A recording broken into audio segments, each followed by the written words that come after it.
Aujourd'hui, c'est le rédathon qu'organise Lizzie de la chaîne Too Faced Lizzie et je me suis dit que j'allais essayer de participer. Alors au début, je me suis dit que j'allais faire ça super bien, genre que j'allais commencer à 7 heures comme on est censé le faire normalement et que j'allais même le faire pendant 24 heures. Sauf qu'en fait, non. J'ai préféré faire la grasse mat. Donc on va tenter le challenge de 12 heures et on va le commencer avec beaucoup de retard parce qu'il est bientôt midi, mais bon, c'est la vie, hein. Mais alors qu'est-ce que le rédathon pour ceux qui ne connaîtraient pas? Il s'agit tout simplement d'un marathon de lecture, donc je vais devoir lire le plus possible pendant 12 heures, c'est ce que moi j'ai choisi. Il me semble qu'on peut aussi le faire pendant 6 heures ou 24 heures, ce que je voulais faire au début mais ce sera pas possible parce que je suis trop crevée. Donc je vais vous montrer ce que j'ai au menu. J'avais essayé de le faire à la saison dernière et j'avais commandé des livres d'occasion exprès qui sont arrivés genre une semaine après le rédathon, voilà, donc j'étais bien dégoûtée, j'ai pas pu lire les livres que je voulais, donc c'était plutôt un échec, un bon gros fail, mais cette fois-ci mes livres d'occasion sont arrivés à temps, donc ça devrait le faire. J'ai commandé L'espace d'un an de Becky Chambers dont j'avais parlé dans ma vidéo sur les autoristes que je voulais découvrir cette année, donc je vais pouvoir m'y attaquer. Je suis contente, il est pas si grand que ça, il fait même pas 450 pages. C'est écrit gros, les chapitres sont courts.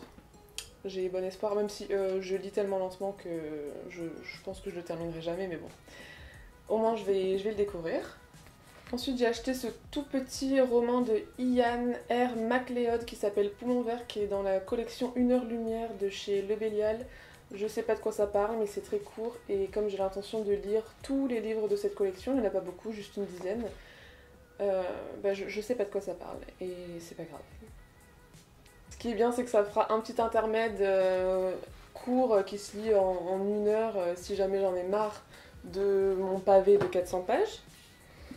Et ensuite, en lecture graphique, parce qu'il faut toujours des lectures graphiques pour un rédathon, j'ai acheté Le Club des Divorcés, le premier volume de Kazuo Kamimura dont j'avais parlé aussi dans cette vidéo sur les auteurs et les autrices que j'avais envie de découvrir. Ça a l'air trop bien, ça fait des mois que j'ai envie de lire ce manga. Ça parle d'une femme divorcée dans le Japon des années 70. Ça a l'air fort et bouleversant. Non, ce n'est pas écrit sur la 4e de couverture. Non, ça a l'air vraiment trop bien, les dessins sont beaux. Cette couverture, j'adore. Je pense que ça va être cool. Et ensuite, j'ai le premier volume de The Wicked and the Divine de Ghislaine McKelvey. Ah non, c'est pas une personne, c'est plein de gens. De Ghislaine McKelvey, Wilson et Cows. C'est le premier volume d'un comics dans lequel les dieux sont des pop stars et les pop stars sont des dieux. En fait, je sais pas du tout de quoi ça parle, honnêtement. Je l'ai acheté parce que je trouve que les dessins sont super beaux. C'est super coloré en fait et c'est ce dont j'avais envie. Je vous avoue que j'ai déjà commencé genre les 10 premières pages un jour. C'était avant de dormir et je pense que c'était pas une bonne idée parce que j'ai rien compris. Mais du coup je m'en souviens plus donc on pourra recommencer aujourd'hui. Voilà pour mon programme, donc du coup comme je commence à midi et que je fais 12 heures, je m'arrêterai à minuit. Et puis si jamais je me sens l'envie de lire jusqu'à pas d'heure dans la nuit, je prolongerai, on verra. Je sais pas, j'ai pas envie de me restreindre, c'est un challenge pour le plaisir, donc je vais faire un peu ce que je veux en fait, et puis on verra ce que ça donne. À tout à l'heure, j'imagine. Il est bientôt l'heure, j'ai oublié de vous préciser que je vais commencer par L'espace d'un an de Becky Chambers, donc je vous le dis maintenant. Excusez Maluma en arrière-plan, oui, j'aime bien Maluma. Allez, on va voir ce que ça donne.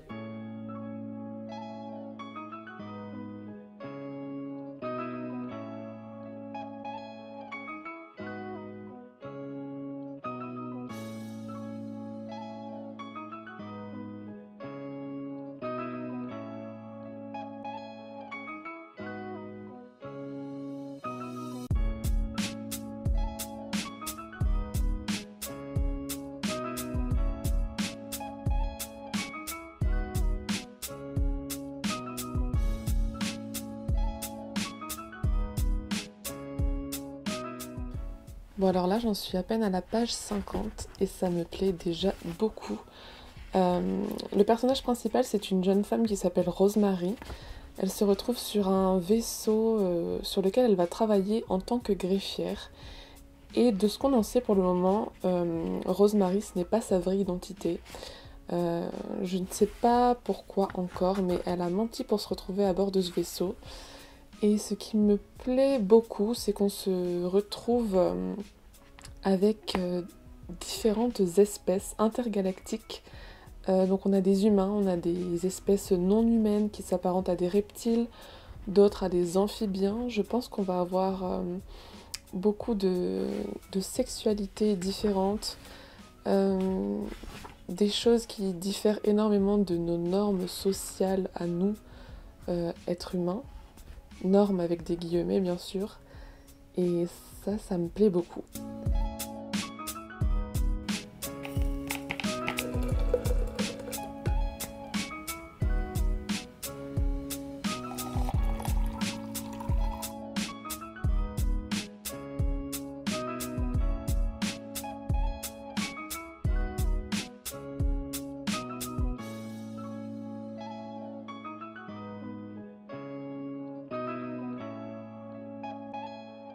Bon alors l'après-midi est déjà pas mal avancé et j'en suis qu'à la page 184, je suis même pas à la moitié.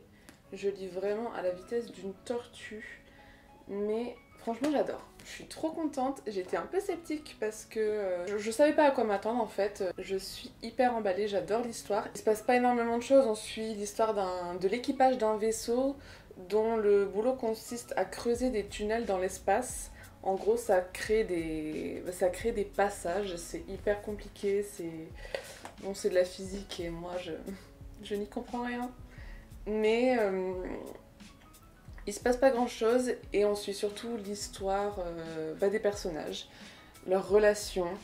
Donc, comme je vous le disais, il y a plusieurs espèces différentes, des espèces extraterrestres, des humains, et c'est fait avec beaucoup d'adresse, je trouve. Vraiment. En termes de représentation et de diversité, on est au top. C'est la première fois que je vois dans un roman des pronoms neutres. Genre il y a du IL là-dedans et je trouve ça trop cool. Il y a un personnage qui est pluriel. Il est décrit comme une paire, c'est une espèce qui marche par paire. Enfin, je sais pas, c'est trop bizarre à expliquer. Du coup, ils ont un prénom, mais ils sont une paire. Mais c'est une personne, mais double. Enfin voilà, je sais pas, c'est hyper original. Il y a un personnage qui a deux papas. Il y a des relations amoureuses interespèces. Et c'est pas du tout bizarre. On se pose la question des droits des intelligences artificielles. Est-ce qu'elles devraient pouvoir avoir un corps, étant donné qu'elles ont une personnalité propre, qu'elles ont des sentiments. Enfin voilà, ça pose plein de questions éthiques, humaines. Qu'est-ce que l'humanité au final? Où commence l'être humain? Et j'adore. Je trouve que c'est vraiment très bien fait, c'est bien écrit, il y a beaucoup d'humour. Enfin beaucoup d'humour, c'est pas le truc, c'est pas le roman que tu lis pour taper des barres, hein. Mais c'est attendrissant, c'est marrant et j'adore. Donc je vais continuer, je le terminerai pas aujourd'hui, je le sais parce que bon, à presque 17h, ne pas encore avoir lu la moitié, ça craint. Mais je suis pas là pour faire la course, hein. C'est pas le but du rédaton. Mais comme j'ai un petit coup de barre, malgré le café que je viens de m'envoyer, je pense que je vais passer au club des divorcés. Comme ça me fera une petite pause graphique. Ça va me permettre d'engloutir quelques pages bien plus rapidement. Et je vous dirai ce que j'en ai pensé. J'ai trop hâte. À tout à l'heure!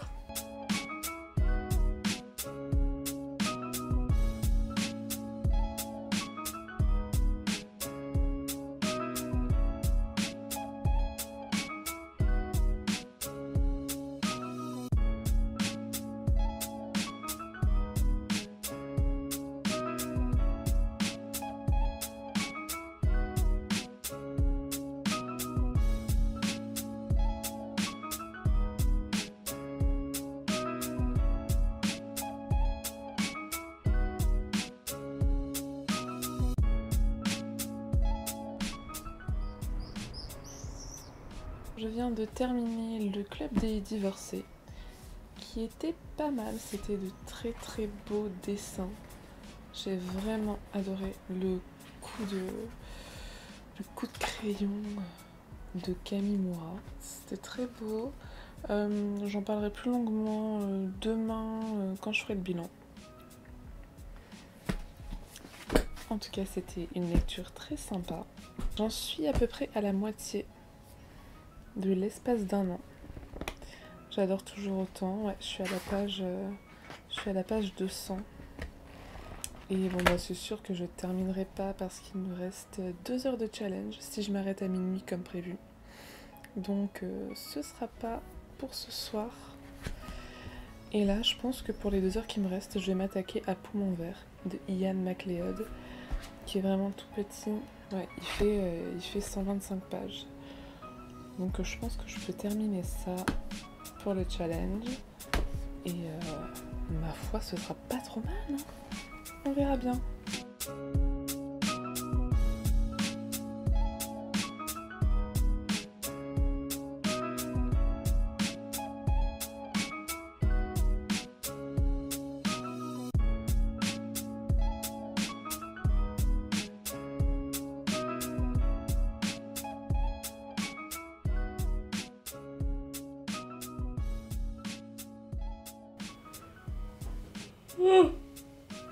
Oh, c'est dur.